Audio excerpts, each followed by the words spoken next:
Hey, welcome back to the Disney Plus Everyday Challenge, and today we have Disney's Broadway hits at London's Royal Albert Hall. The title that I somehow got on my list had London in it. The title here does not have London, so whatever, doesn't matter. But it's Disney's Broadway hits at the Royal Albert Hall. Again, I was a little bit confused yesterday. I was like, well, Broadway hits in London. Why don't they do it in New York? Well, they have a big musical theater division there in London as well. It's on the West End. It is the Broadway of London, of England, and you get a treat in this, is that you get kind of a mixture of the talent that is in both Broadway and the West End, who've brought these Disney musicals to life. A lot of them, of course, are based on the Renaissance era of Disney animated features, such as Little Mermaid, Beauty and the Beast, Lion King, and so many more. And of course, all the way up to Frozen, which, again, this is a 1 hour and 56-minute concert. It's a live performance in front of a packed audience. It's from 2016.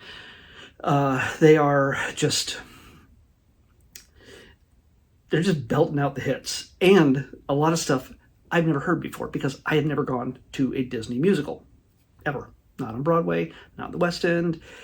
It's kind of a revelation to me. You get to hear some songs that are fully within the spirit of those original productions.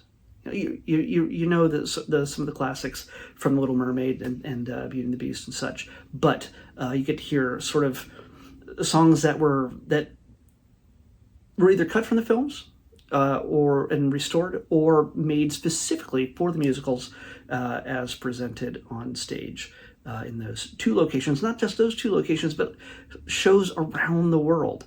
So you get a little bit of history in how these things came to be, just a little bit, but it's mainly about these performances, these astounding performers, hosted by John Barrowman, who I know as Captain Jack Harkness from Doctor Who and Torchwood. That's my main pop culture geek connection to him. Beyond that, I get to see these people performing in a way songs that I know, that it just they're just blowing the roof off the dump. They are, and the Royal Albert Hall ain't no dump. I'm just saying. So you just get a crazy mix, and it's not just the animated features. You get Newsies, you get Mary Poppins, and some of the biggest moments come from both of those two musicals. The one guy, Josh Strickland, he performs possibly just. It was originally performed by. Why can't I say his name? Christian Bale in the original Newsies film. He does Santa Fe, and it's a powerhouse performance. Some people are jumping out of their seats at the end. Not everybody. It wasn't a full-on standing ovation, but there were some people just standing up. I nearly stood up at the end. It was so freaking good.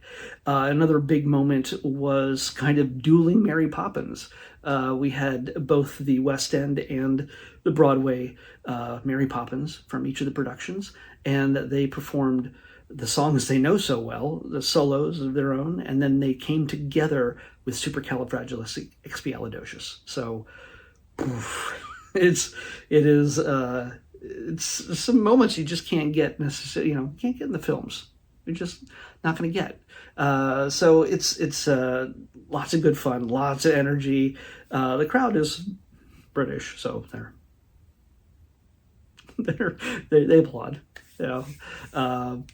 There's no whooping, but it's American audiences. I don't know. He would have thrown beer at the chicken wire. I have no idea, but oh man, a Disney concert with chicken wire.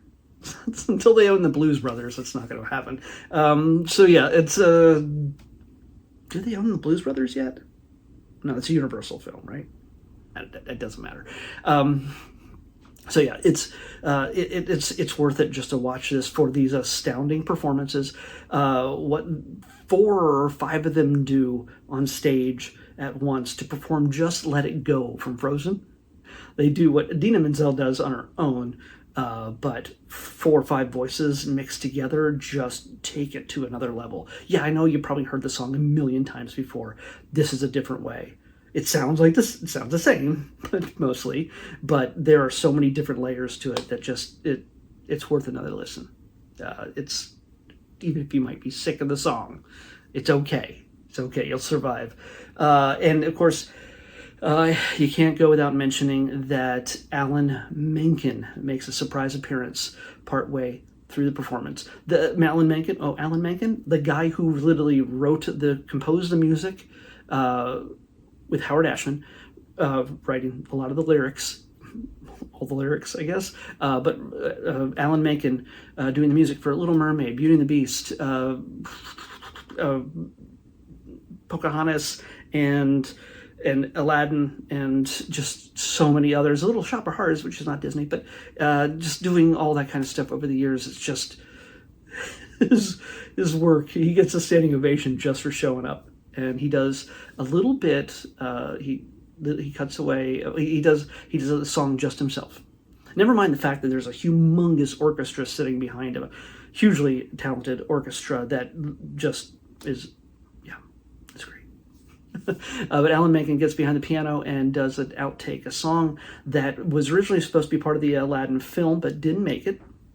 I believe Aladdin singing it, wanting to make his parents proud, and I think it was incorporated into the Aladdin musical, the stage musical. So you get to see it in its stripped down version, performed by the man who wrote it. So that's kind of pretty freaking great. And speaking of Aladdin, it is how they choose to finish off the night. I don't know if it was because it was the current big production on stage in the West End at this time, but they bring out the original performers who play Aladdin and Jasmine, and the man who plays Genie to take it all home. And it becomes a humongous spectacle at the end. It's worth checking out. Even if you love just a few handfuls of Disney animated films and musicals and things like that, this is honestly worth just drinking it. Put it on in the background if you have to. I mean, if you're not really interested in watching people sit sit in front of people holding microphones, just belting out the tunes, I guarantee you, if you like Disney and if you like stage musicals and performances of this caliber, seriously, it's you will not last very long without having to go, wow, what am I watching? This is crazy. This is amazing stuff. So take the time. Take the time. Disney fans, musical fans, you could spend a worse evening, afternoon, morning, day, listening and watching this on repeat. It's pretty great. So, yeah. There was a surprise at some of the things that they threw in there, and it was great to hear new stuff. So, yeah, go for it. Let's pick tomorrow's episode. 117. 117. Come on. Okay. This is a spin-off series from a series we've seen before, a documentary series from National Geographic. We're going to watch one episode. I'm pretty sure I'll get the gist of it because I think it's pretty close to what the original one was like. Although there are a number of different spin-offs in this, and they change their names all the time. Hopefully I would be able to find it, and we'll watch that one episode. If not, I'll have to come back here and pick something else.